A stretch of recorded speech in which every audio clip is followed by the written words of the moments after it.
Salmo 19. Salmo não tem capítulos, tem salmos. Salmo 1, Salmo 2, Salmo 3, Salmo 19. Salmo 19, nós vamos ler o versículo 12. Somente o versículo 12. Salmos, capítulo 19, versículo 12. Quantos encontraram? Amém? Quem pode entender os próprios erros? Expurga-me, tu, Senhor, dos que me são ocultos. Vamos repetir todos juntos? Vamos lá? 1, 2, 3, já. Quem pode entender os próprios erros? Expurga-me, tu, dos que me são ocultos. Vamos na minha tradução. Diga, quem pode conhecer os próprios pecados? Livra-me, Senhor, daqueles que eu não percebo. Senhor meu Deus e meu Pai, fala conosco esta noite. Senhor, que a Tua luz venha se acender dentro de nós e nos iluminar esta noite, para que nós venhamos nos auto-enxergar e enxergar dentro de nós aqueles erros e pecados que muitas vezes passam desapercebidos em nossa própria mente, em nossa própria percepção. Pedimos Tua ajuda nisso, em o nome de Jesus. E todos dizem: podeis sentar. O tema dessa mensagem de hoje é pecados secretos. Pecados secretos. O grande puritano John Flavel disse que Cristo não é doce enquanto o pecado não for amargo para nós. Há uma expressão de Max Lucado que me chama a atenção, e eu queria que você prestasse muita atenção e parasse de conversar lá atrás. Max Lucado disse assim: veja se não é assim. Tudo acontece rapidamente. Num minuto você está andando tranquilamente, no outro está caído com os olhos arregalados. Satanás abre a tampa do bueiro e uma tarde tranquila e suave se transforma numa noite escura, numa história de horror. Você está bem, você está caminhando, você está firme, você está na fé, você está obedecendo a Deus, está andando tranquilamente e de repente parece que o diabo abre um bueiro e você, quando vê, já está caído no chão com os olhos arregalados. No século XVI alguém disse: o maior de todos os males é o pecado. O pecado é o sumo mal. Ele causa dores, tristezas, ais, sentimentos de culpa, arranca a paz, a comunhão, faz a vida existir no limbo. Mas o que é pecado? Errar o alvo, transgredir a lei de Deus. Quando a gente fala em pecado hoje, as pessoas já pensam em adultério, em coisas estrondosas e grandiosas. Mas o pecado é todo e qualquer princípio de Deus sendo quebrado. Perseguir o outro, falar mal do outro, enganar, roubar, prejudicar o outro, cobiçar aquilo que não lhe pertence, furtos pequenos, calúnias, maus pensamentos não gerenciados pelo Espírito. Tudo quanto é quebra da lei é pecado. Não existe pecadinho e pecadão. Como assim, pastor? Quanto à quebra da lei, todo pecado é pecado.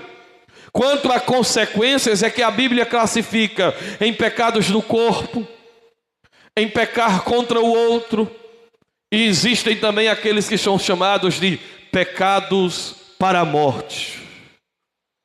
Irmãos, Davi diz também, neste salmo, que existem pecados, que eles são muito terríveis em nossa vida.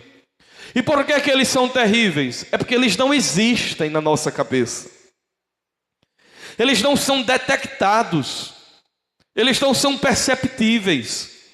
Eles não são notados, a gente não percebe que eles estão na gente. Às vezes eles parecem pequenos, mas eles são como gangrena. Eles são pequenos, mas eles estão corroendo. E às vezes você se sente fraco, desestimulado e diz: mas eu não pequei, eu não me desviei, eu estou na igreja, mas eu estou morto. O que é isso, Senhor? É porque nós temos pecados que nós não confessamos, e não os confessamos porque somos ruins. Nós não os confessamos porque nós não percebemos eles. Nós não notamos eles. E é por isso que esta oração de Davi é uma oração que tem que ser praticada por nós todos os dias. Senhor, me ajuda a conhecer aqueles erros, aqueles pecados que eu não noto, que eu não percebo, que está em mim, mas que eu não consigo percebê-los em mim. É por isso que todos os dias, estando você bem ou não, você tem que orar a Deus pedindo perdão, porque nós temos erros e faltas que nem nós conseguimos perceber. Erros muitas vezes que não estão ligados ao pecado deliberado, mas estão ligados até à nossa própria presunção de justiça, de santificação, de correção, de gente que peca não porque está enveredando para o mal, mas gente que peca porque se acha melhor do que os outros, porque se acha mais santa, mais perfeita, mais íntegra, mais cheia, e transforma a sua espiritualidade num show de exibição. Pecados que nós não notamos e não percebemos, e que estão em nós, estão em mim e estão em você. E todos os dias nós precisamos orar ao Senhor pedindo a Deus perdão. Senhor, quem é que possa conhecer seus próprios erros? Purifica-me daqueles que eu nem sequer tomei consciência deles. Davi sabia disso, quando ele dizia assim: Senhor, vê se há em mim algum caminho mau, e guia-me pelo caminho eterno, Senhor. Vê se há em mim, porque eu não consigo ver em mim, eu consigo melhor ver nos outros. Nós conseguimos notar os erros dos outros, nós conseguimos notar melhor o pecado dos outros, mas nós não conseguimos muitas vezes ver o nosso próprio pecado e enxergar as nossas próprias escuridões, oscilações, trevas pecaminosas. E por que temos que orar? Porque os pecados secretos são perigosos. E eu quero falar hoje sobre a loucura dos pecados escondidos, a loucura de esconder o pecado e a miséria dos pecados escondidos. Vou repetir: a loucura dos pecados escondidos, a loucura de esconder o pecado e a miséria dos pecados escondidos. Quem quer ouvir a palavra de Deus, diga amém. Primeiro, a loucura de pecados escondidos. Por que é loucura, irmãos, esconder pecados? É loucura porque a Bíblia diz que todas as coisas estão nuas e patentes perante Deus. Todas as coisas estão descobertas, reveladas, manifesta diante de Deus Todo-Poderoso. A Bíblia diz que os olhos de Jesus Cristo são como chamas de fogo. E o significado é que ele tem a capacidade de penetrar no juízo, as divisões de juntas e medulas da alma e do espírito, e ele prescruta os pensamentos do coração. Louvado seja o nome do Senhor. Ou seja, o que é que os puritanos diziam? Quando você pecar, lembre-se, você não está só. Você pode dizer para o seu irmão: quando você for pecar, lembre-se, você não está só. Veja o que é que os judeus dizem: que há 3 coisas que não falham. Primeira coisa que não falha: há um olho que tudo vê. Há um olho que tudo vê. Há um olho que tudo vê. Há um olho que tudo vê. Segundo, há um livro que tudo está escrito. Há um livro em que tudo que nós fazemos está escrito. Nada passa desapercebido. E há um dia que nós vamos prestar contas com Deus. Os judeus dizem, essas três coisas não falham: um olho que tudo vê, um livro que tudo está escrito, e um dia que todos haveremos de comparecer perante Deus para prestarmos conta de tudo aquilo que fizemos. Nós precisamos então, irmãos, entender isso, que não há nada secreto. Há um provérbio árabe que diz assim: uma pulga preta em cima de uma mesa de mármore preta, num quarto fechado, numa noite sem lua, Deus vê. Vou repetir: uma pulga preta em cima de uma mesa de mármore preta, num quarto escuro, em uma noite sem lua, Deus vê. No juízo final, a Bíblia diz que se abrirão os livros, no plural, livros.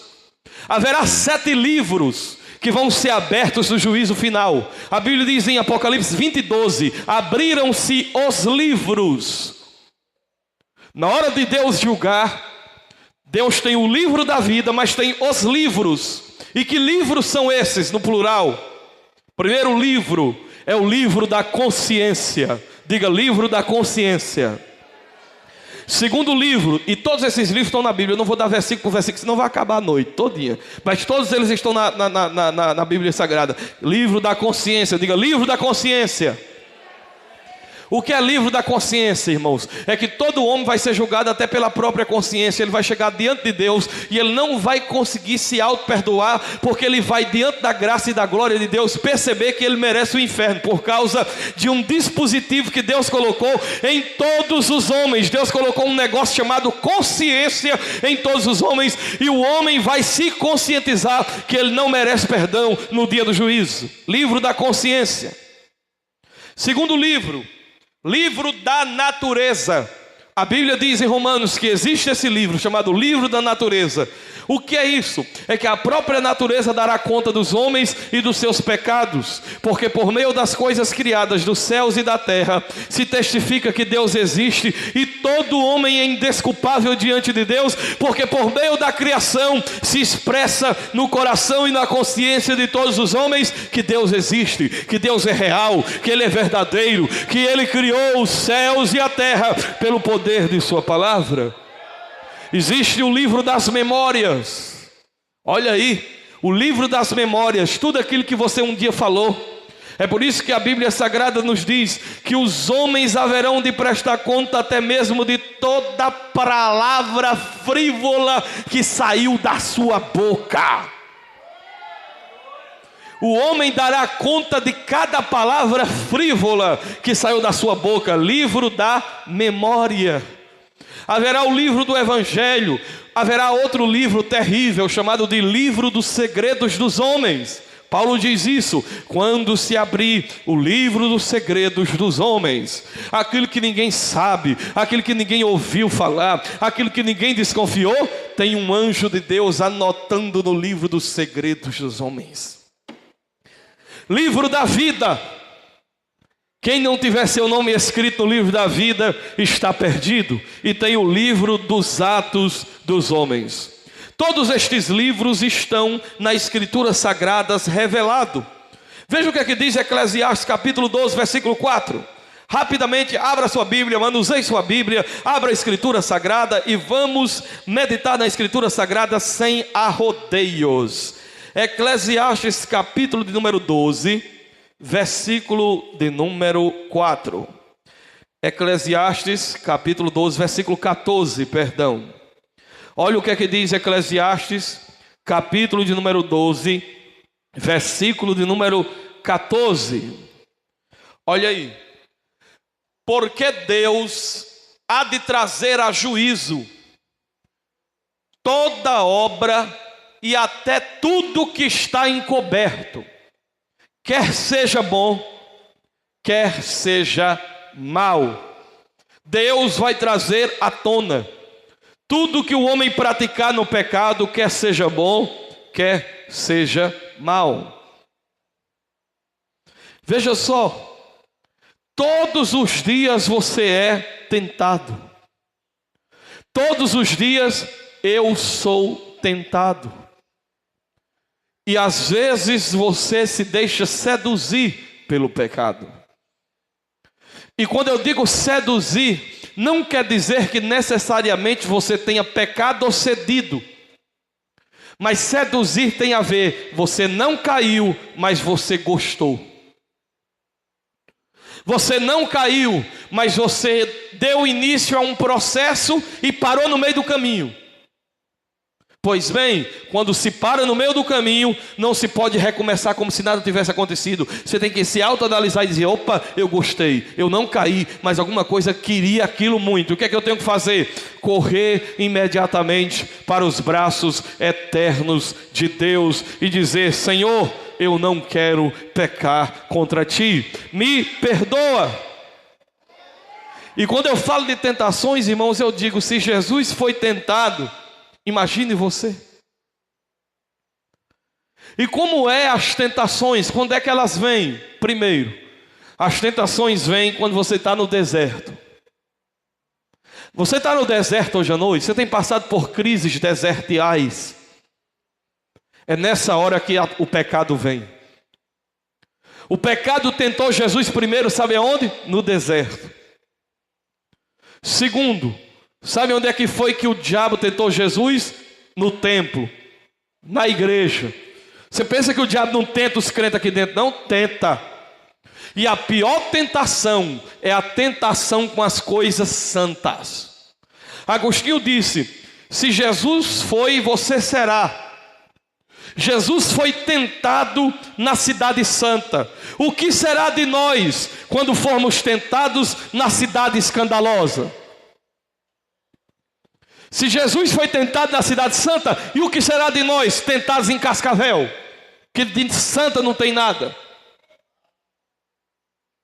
Quando formos tentados na praia, se Jesus foi tentado no templo, o que será quando formos tentados nos bares e nas casas imorais? Se Jesus foi tentado com a palavra, o que será de nós quando formos tentados com as coisas que vêm do mundo?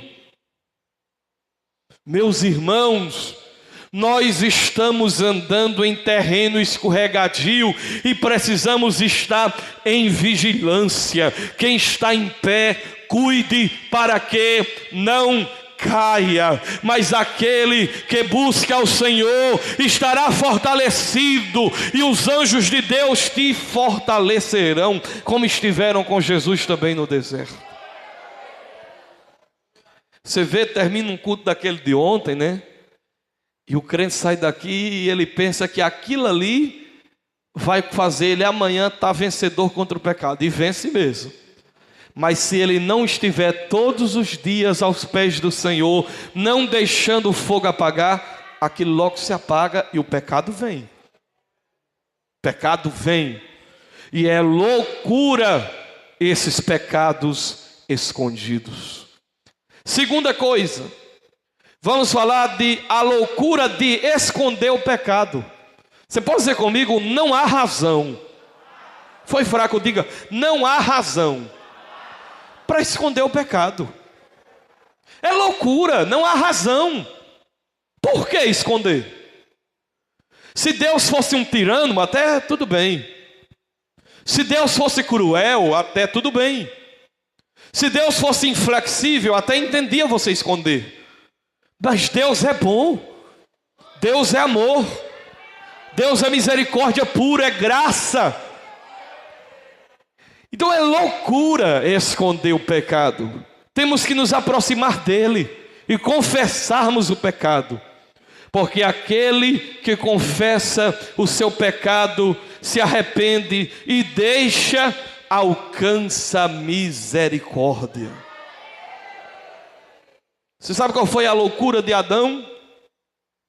Escondeu o pecado.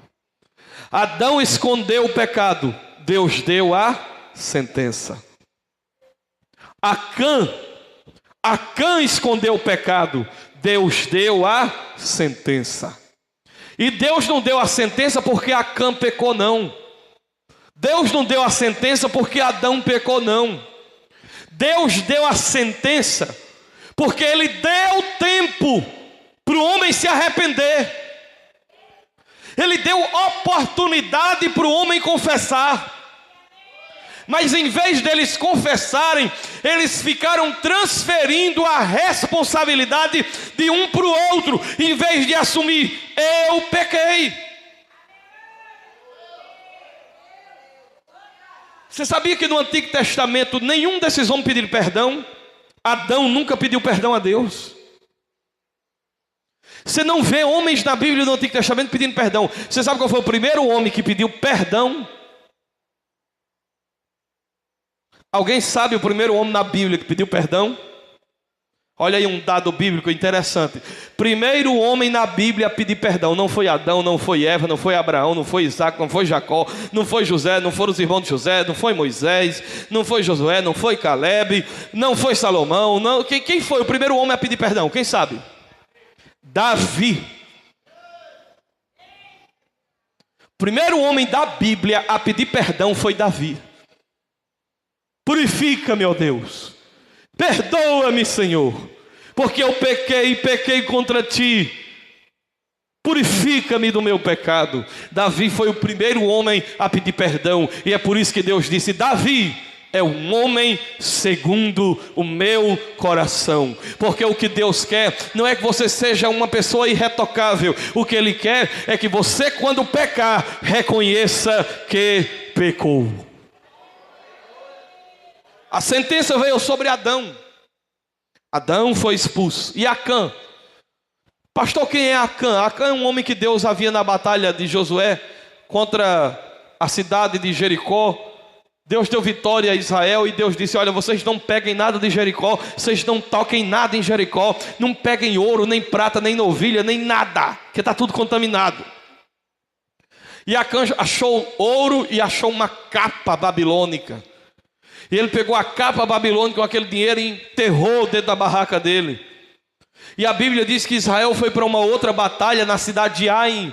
E a cidade de Aim, irmãos, era um ovo, era uma cidadezinha pequena, insignificante. Mas Israel, que venceu a grande Jericó, perdeu a batalha de Aim. Como é que você vence Jericó e perde Aim? É a mesma coisa da seleção brasileira ganhar da Alemanha de 7-0 e perder para o time de Cascavel de 5-0. Josué disse: como é que pode? Nós ganhamos de Jericó e perdemos para Aim. Aí Deus disse: tem anátema no meio do povo. Tem pecado. Deixa eu dizer uma coisa para você: quando tem um crente desmantelado dentro da igreja, um obreiro, a igreja todo dia sofre, sente e fica um peso no culto. Alô? Irmãos, nós somos um corpo. Tinha um crente em pecado em Corinto, dormindo com a mulher do pai. Paulo disse: olha, vocês têm que tirar o fermento velho, porque o fermento velho estraga a massa toda. Aquele menino estava estragando a igreja, porque o pecado dele não estava sendo tratado, corrigido, disciplinado pela palavra. Os crentes estavam fazendo de conta que não tinha nada acontecendo. Eles sabiam que o menino estava praticando um pecado horripilante, que Paulo diz: nem em meio aos incrédulos eu escuto coisas como essas, que estão acontecendo no meio de vocês, e vocês estão aí como se nada tivesse acontecendo. Não é boa a vossa prepotência. Não sabeis vós que um pouquinho de fermento leveda toda a massa? Alimpai-vos, pois, do fermento velho, para que sejais uma nova massa, visto como estáis sem fermento, porque Cristo, nossa Páscoa, foi sacrificado por nós. Celebrem então a festa sem o fermento. Irmão, você já percebeu que não existe mais disciplina dentro das igrejas? Eu sou contra o termo exclusão, mas disciplina existe. E a palavra disciplina não é entristecer ninguém, expulsar ninguém, destruir ninguém, não, irmãos. A palavra disciplina significa tornar a fazer discípulo. Alguém se desviou, você chama, pega ela, aconselha e torna a fazê-la discípulo novamente. Mas a igreja se tornou-se um caudal de gente desenfreada, sem pastor. Porque os pastores estão preocupados apenas em manter as pessoas dentro do culto agradavelmente confortáveis. Apenas massa de manobra para fazer eventos e coisas grandes, mas é um povo sem instrução, sem doutrina e sem disciplina. E aí os crentes não ficam de pé, é patinando toda hora. Porque, irmãos, o que nos segura é percebermos que Deus é santo e termos um encontro com essa santidade de Deus e termos temor a Ele e a sua palavra.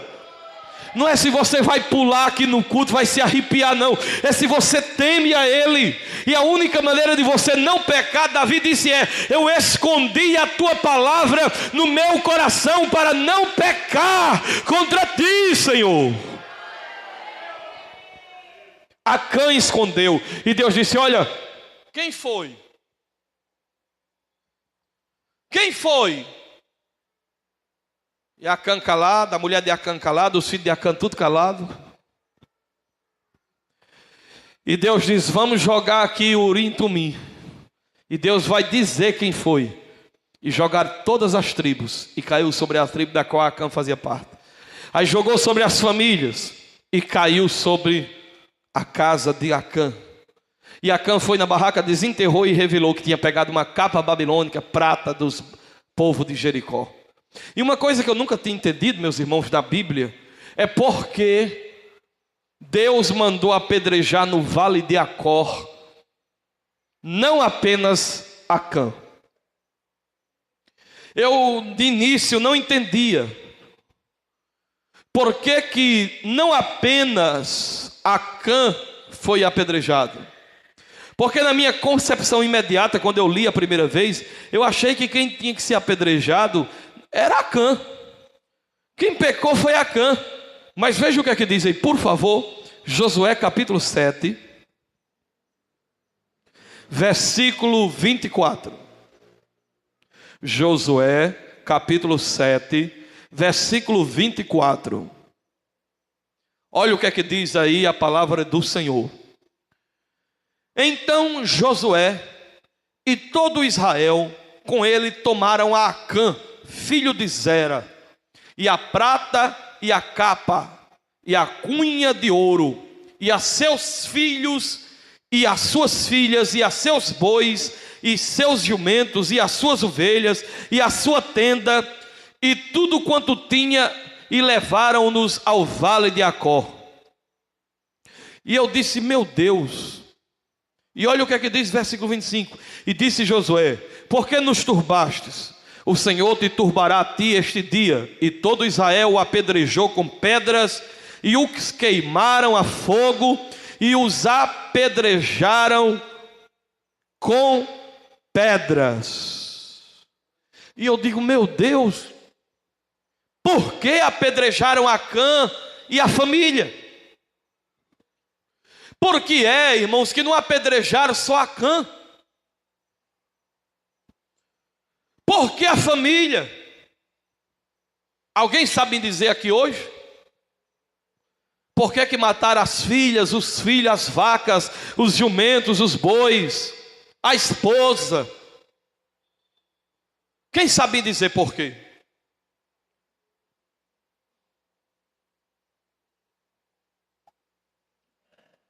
Ninguém sabe. Esse é um culto de ensino da palavra. Alguém sabe?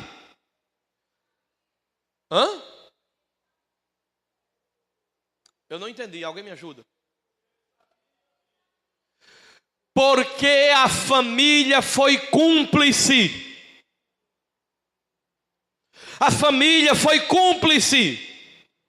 Foi Acã que pegou? Foi. Foi Acã que pecou? Foi. Mas era para a família ter dito: pai pegou.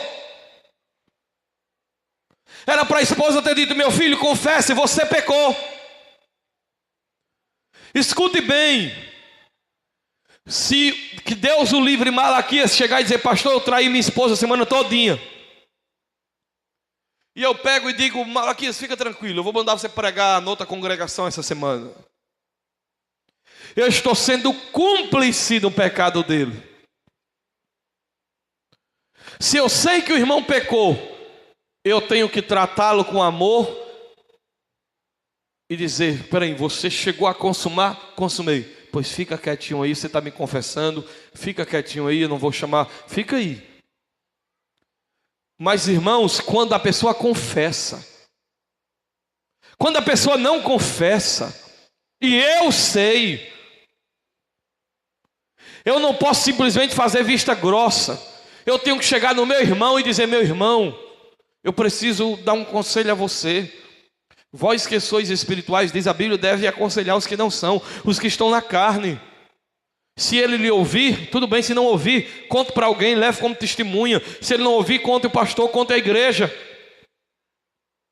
Nós devemos, irmãos, entender que nós não devemos ser cúmplices nas obras infrutíferas das trevas. Olha só, Davi pecou e não confessou. Deus mandou Natan lá. E quando Natan disse: o que deve ser feito com esse homem que fez isso? Pegou a ovelhinha daquele homem que só tinha uma, e em vez de pegar das suas muitas ovelhas, tomou daquela ovelhinha do pobre, ainda mandou matar o pobre e ficou com a ovelha do pobre. O que deve fazer-se com esse homem? Sabe o que Davi disse?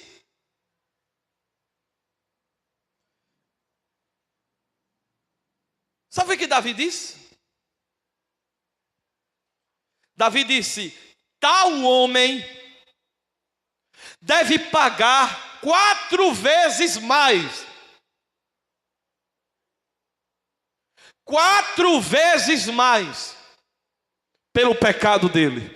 Natan disse: o homem é você.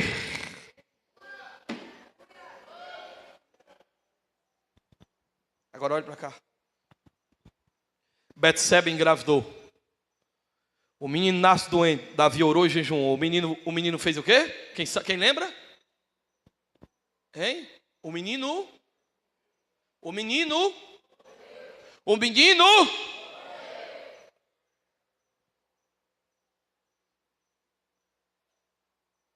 Aminon morreu.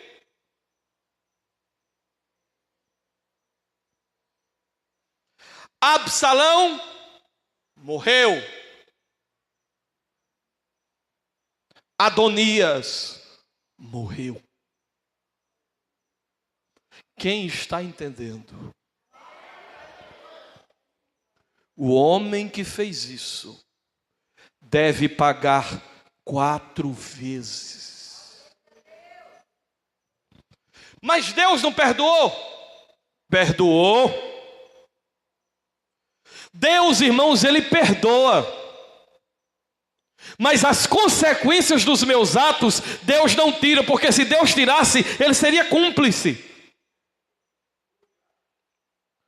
O Senhor te perdoou, mas a espada não sairá da tua casa. O que tu fez escondido com a mulher de Urias, outros farão com tuas esposas em plena luz do dia. Você não construirá o templo, porque suas mãos estão manchadas de sangue. Consequências terríveis, irmãos. E era por isso que a Bíblia diz que mesmo depois que Davi pecou e Deus o perdoou, mesmo Davi estando perdoado, todas as noites Davi chorava o haver pecado. Escute bem e aprenda verdadeiramente doutrina. Há remédio para o pecado. Sim ou não? Há remédio para o pecado, sim ou não? Há remédio para o haver pecado? Porque você não pode desfazer uma coisa que já foi feita. Deus tira as consequências no mundo espiritual do pecado, mas o haver não. Há perdão para o pecado, mas para o haver. E Davi chorava não mais o pecado, ele chorava o haver pecado. Porque o haver pecado deixa uma mancha, deixa sobre a nossa própria consciência uma tristeza por aquilo que nós fizemos. E não tem remédio para isso. E por que Deus não tira o haver pecado? Porque o haver pecado lembra a você o quanto não vale a pena pecar, o como é desprezível pecar, o quanto é nojento pecar, o quanto é nefasto pecar. E lembra para a gente que não vale a pena pecar. Não vale a pena pecar.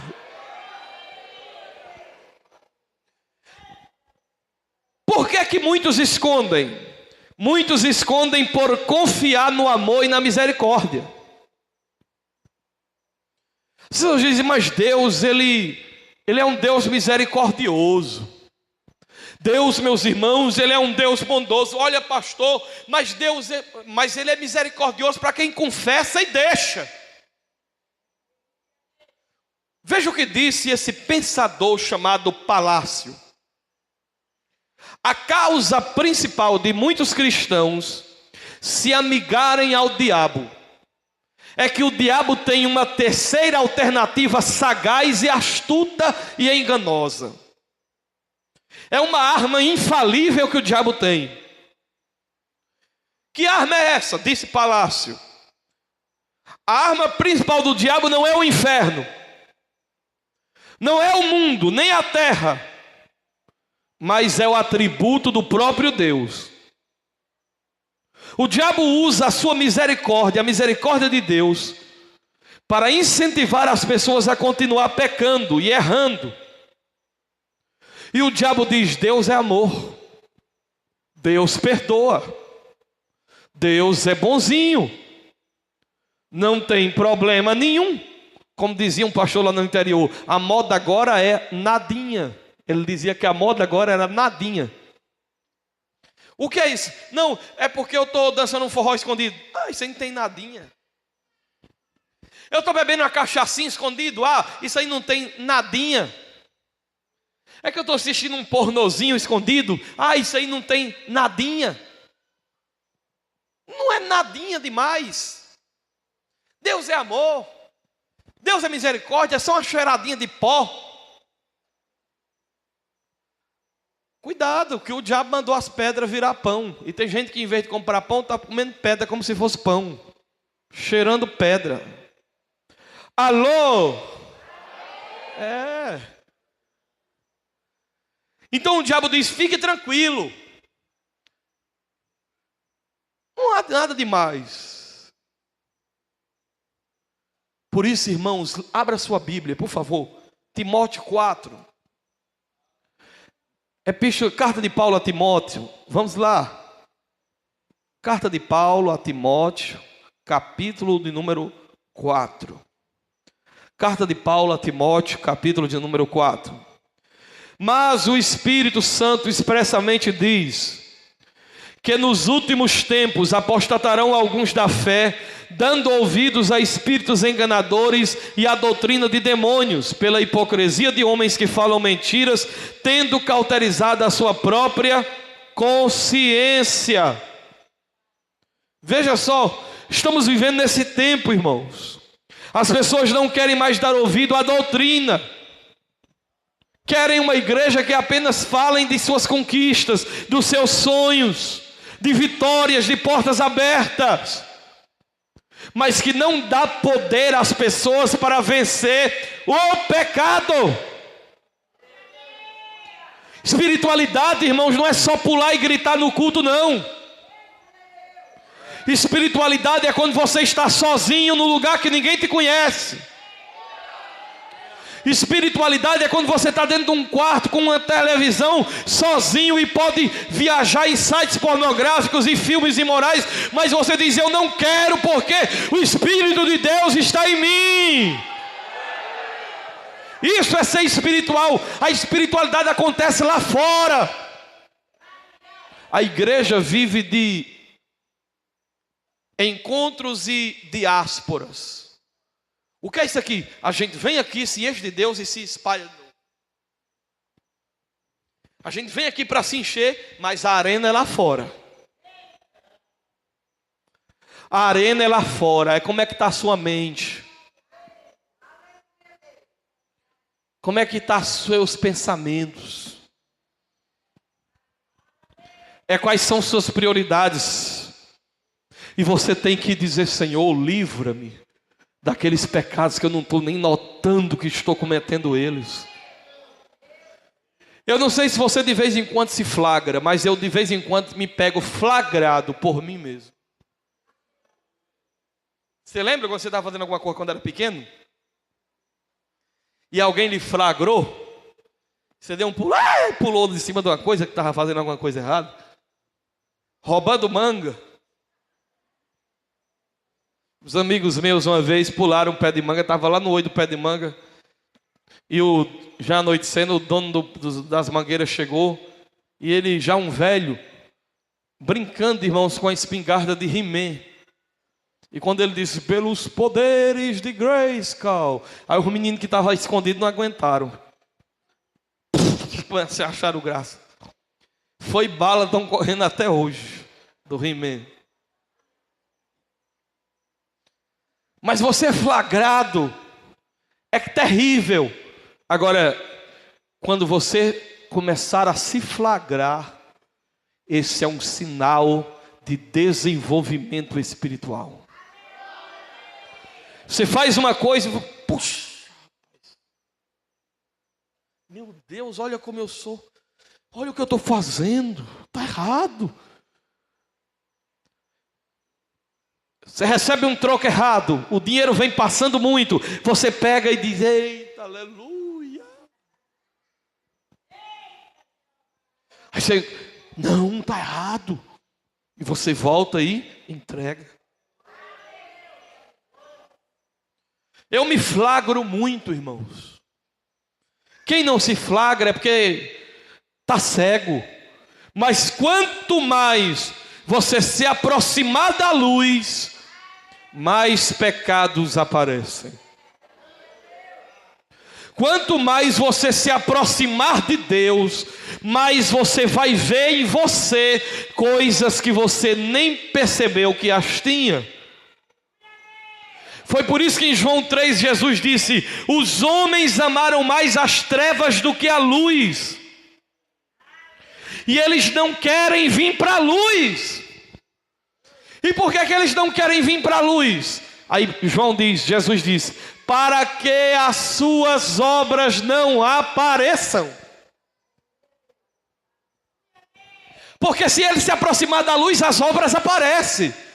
O pecado oculto aparece. Então eles gostam da escuridão, porque na escuridão eles podem manter a fachada, eles podem esconder o pecado. Mas se eles se aproximarem da luz, tudo que está escondido vai aparecer. E essa é a razão pela qual o mundo nos odeia. Essa é a razão pela qual o mundo persegue a igreja, odeia a igreja, quer destruir a igreja. Porque Jesus diz: vocês são a luz do mundo e vocês são o sal da terra. Quando um crente fiel chega num lugar que tem piada podre, o povo diz logo: ei, o crente está aí, para que o crente está aí.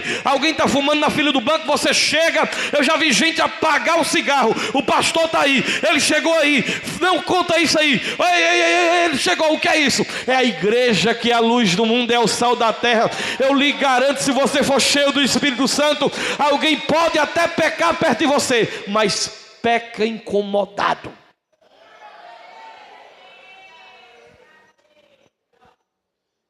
Você já experimentou isso?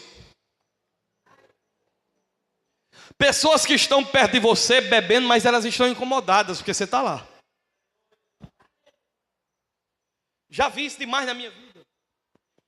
Eu chego num casamento, tá lá, sento numa mesa, aí tem um familiar de um irmão da igreja, tá bebendo uísque. Aí ele diz: pastor, eu tô só bebendo um uísquezinho aqui. Eu digo: eu tô vendo. Mas você nota que tem um receio dela, porque você está ali. E é por isso que qualquer coisinha errada que você disser ou fizer ou fazer, tem logo 200 com os dedos apontados. E é porque é crente. Porque você é luz do mundo e sal da terra. Mas a terceira coisa é a miséria de pecados escondidos. Agostinho disse: enquanto não completarmos a medida, Deus nos espera. Mas quando a medida enche, Deus intervém. Quem aqui não lembra da velha caderneta da nossa velha mãe? Tu lembra, irmão Chico? Caderneta. Você fazia uma bulinação, a mãezinha dizia: tô só anotando na caderneta. Tô te marcando, viu, Norato? Tu tem feito, eu tô anotando um por um. Numa hora eu te pego. Ou seja, uma hora o copo ia encher. Vamos dizer aqui que sou eu e você. Aí Deus está aqui, aí você, pecadozinho. Deus diz: rapaz, cuidado. Mais um pouquinho. Homem, pare com isso. Homem, deixe disso. Venha para mim. Honorato, homem. Rapaz. Vai. Vai. Bota mais. Deus, irmãos, Ele dá oportunidade a gente. Mas Deus, Ele tem a medida dos pecados. Ele tem a quantia certa que Ele permite. Se passar daquilo, Ele intervém. Ele desce. E graças a Deus por isso. Porque se Deus me tratasse como bastardo, eu estaria perdido. Se Deus te tratasse como um bastardo, você estaria perdido. Você só está aqui porque Deus tem te tratado como é que com o filho. E como é que o pai trata o filho? Com disciplina, com vara, com correção, com arroxo. Agora o bastardo não, Deus diz: pode fazer o que você quiser, eu entreguei você a você. Você está entregue. Aquela palavra de Romanos capítulo 1. E Deus os entregou às suas próprias paixões para cometerem todo tipo de impureza. Varão com varão, varoa com varoa. Mas a nós Deus não entregou não, irmãos. Deus não entregou você a você não. Você é templo e morada do Espírito de Deus. Ele é o Senhor da tua vida.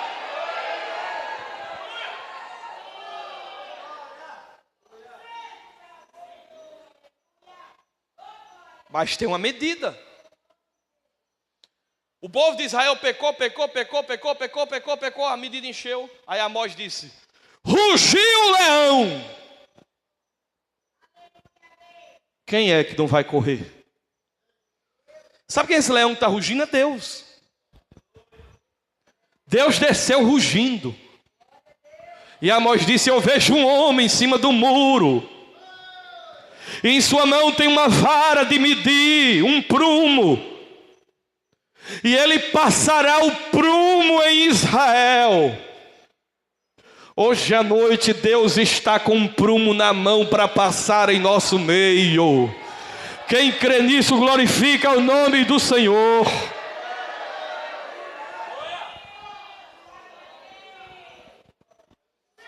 Vocês, aqui tem pedreiro, tem uns irmãos que trabalham com obra, entendem o muro às vezes pode ficar o quê? Pode ficar torto, né? E o prumo é aquele negócio que passa para saber se a parede não está ficando torta, né? Não é isso? Pois bem, irmãos, às vezes você olha para uma parede e parece que ela está certa, mas só quem sabe é se botar o prumo.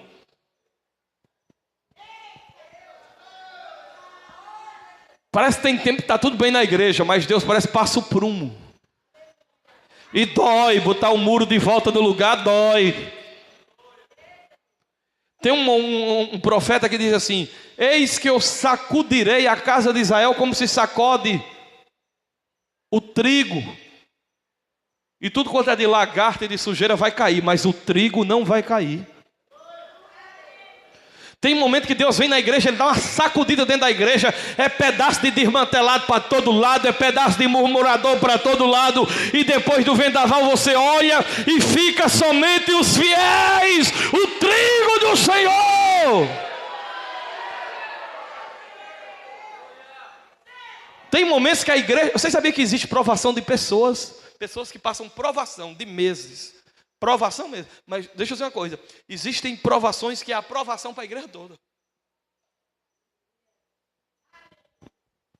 E tem gente, irmãos, que eles são como aqueles pássaros que no verão está aqui e no inverno eles desaparecem, vão para outro lugar. Quando passa o inverno eles voltam de novo. Mas aqui tem os pássaros guerreiros, que é no verão, na primavera e no inverno, eles não tiram o pé da casa do Senhor.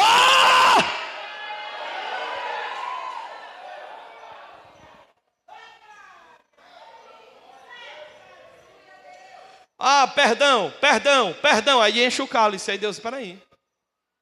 Em Gênesis 15, Deus disse: olha, Abraão, tu ficarás aqui até que se encha a medida dos pecados dos amorreus. Quando se encher a medida dos seus pecados, eu intervirei.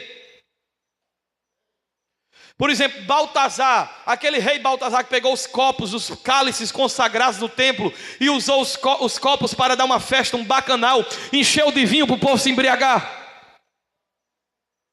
O que foi que o profeta Daniel disse? Fostes pesado na balança. Pergunta o teu irmão aí, está pesando quanto?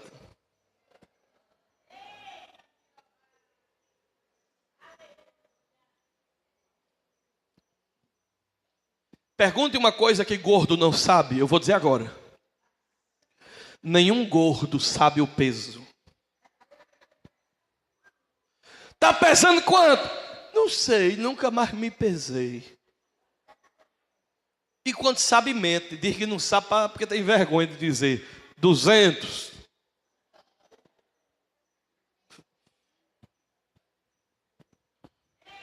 Mas espiritualmente,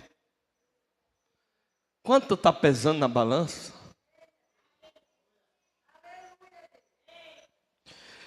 Daniel disse: olha, Deus escreveu na parede: Mene, mene, tekel, persim. Pesado fostes na balança e achado em falta. O teu reino foi tirado e dado aos medos e persas. E a Bíblia diz: naquela mesma noite o rei morreu. O pecado é tão terrível que Adão só pecou uma vez, foi expulso.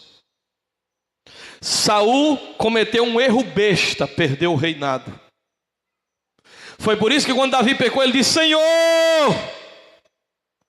não retires de mim o teu Espírito Santo. Porque ele tinha a lembrança que Saul pecou e Deus tirou o espírito de Saul. E Saul morreu perdido. E Davi disse: por favor, não retires de mim o teu Espírito Santo, como aconteceu com Saul, mas devolve-me a alegria da tua salvação.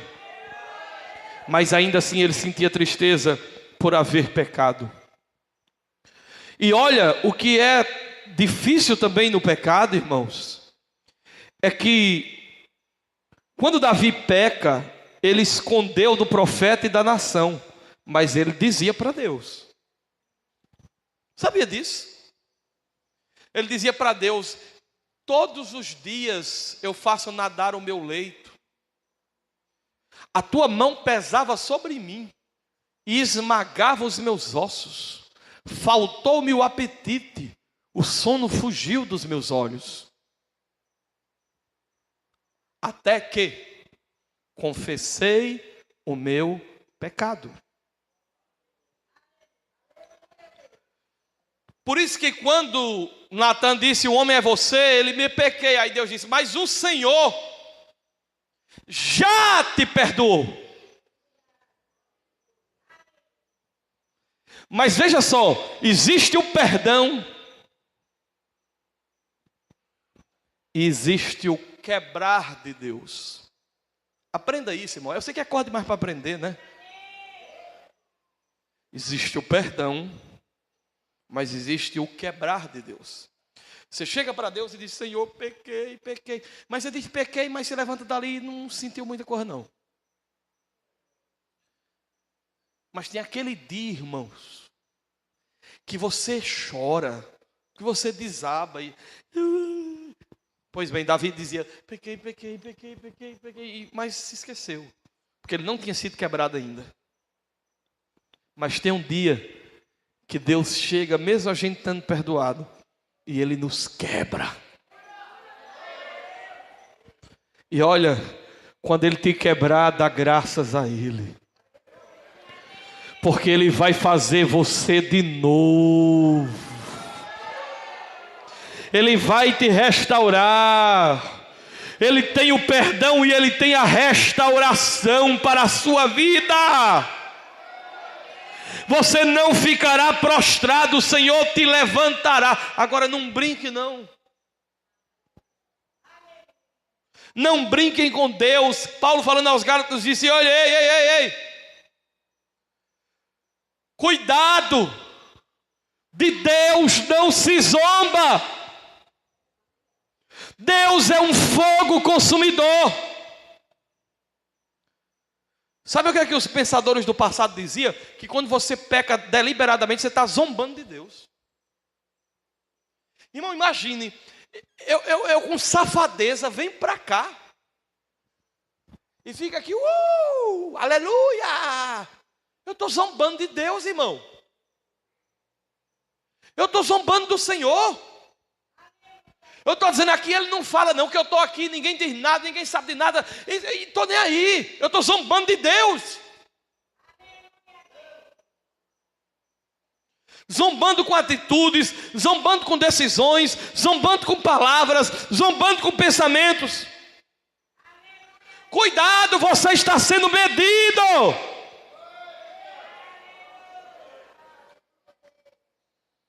Aquela palavra de Cristo na cruz, Pai, perdoa-lhes, eles não sabem o que fazem.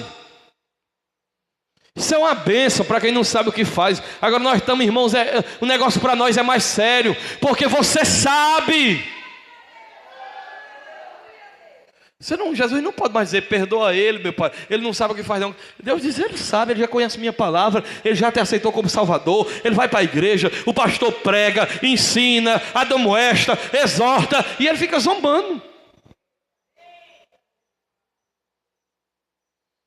Cuidado, irmão, senão Deus vai te pegar no corpo a corpo. Ai! Deus pegou Jacó no corpo a corpo, o rapaz está aleijado até hoje. E que bendito alejume. Oséias 14, versículo 1 e 2. Vamos ler, vamos. Irmão, bom é aquele escudo de ontem, né? Que a gente pula, grita.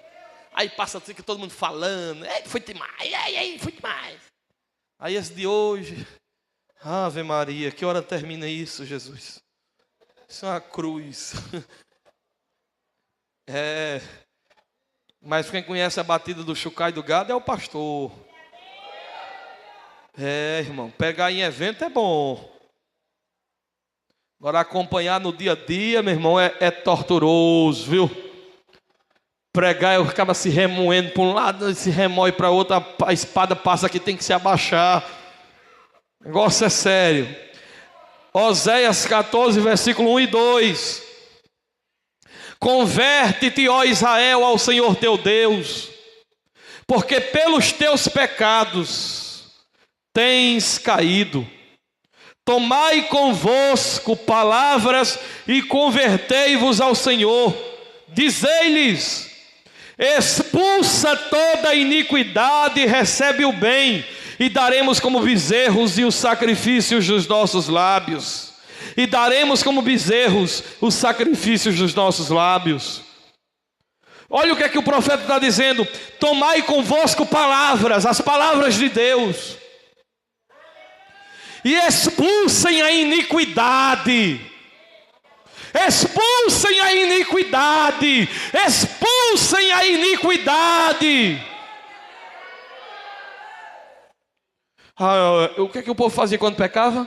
Corria para cima de um bezerro e corria para cima de uma ovelha e sacrificava. Aí o profeta disse: Deus não quer isso não, rapaz. Deus não quer que vocês fiquem matando o pobre dos bezerros, não. Deus quer que vocês expulsem a iniquidade. E em vez de você matar bezerro, o bezerro que eu quero é a tua adoração, é o fruto dos teus lábios.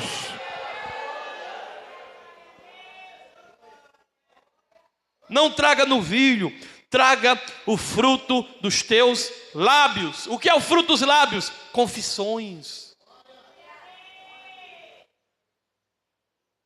Tinha um rapaz que achava que não tinha pecado. O nome dele, Jerônimo Savonarola. E olha que ele é melhor que eu e você, eu acredito. Esse rapaz morreu queimado pela igreja de Roma e não negou Jesus. Morreu cantando dentro da fogueira. Mas uma certa vez Jerônimo chegou para Deus e disse: Deus, me pede o que tu quiseres e eu te darei. Sabe o que Deus disse? Jerônimo, dai-me os teus pecados.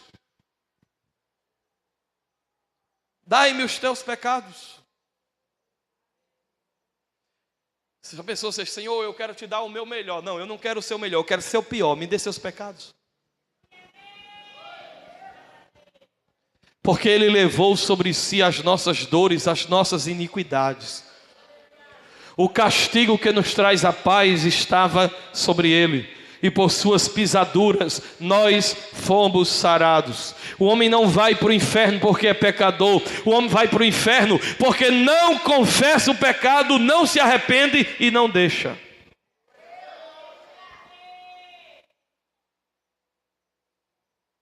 Portanto, irmãos, faça essa oração hoje. Senhor, se tem em mim algum pecado que eu não estou vendo, se tem alguma coisa que eu faço que é pecado e eu não estou notando, perdoa-me, purifica-me. Porque quem é que pode ver as próprias faltas? Purifica-me daquelas que estão ocultas. Ocultas. Eu queria que você ficasse de pé agora.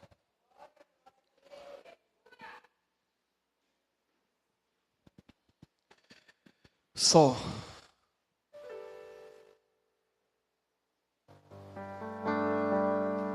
Se tu olhares, Senhor, para dentro de mim, nada encontrará de bom, mas um desejo eu tenho de ser transformado. Preciso tanto do teu perdão. Dai-me um novo coração. Dai-me o coração.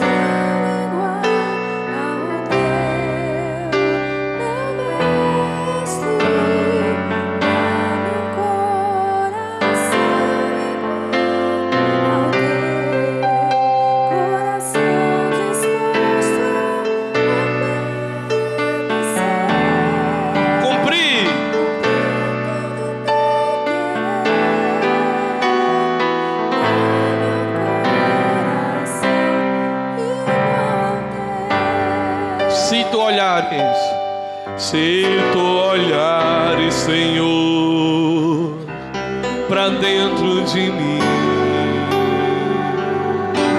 nada encontrarás de bom. Mas um desejo eu tenho de ser transformado. Preciso tanto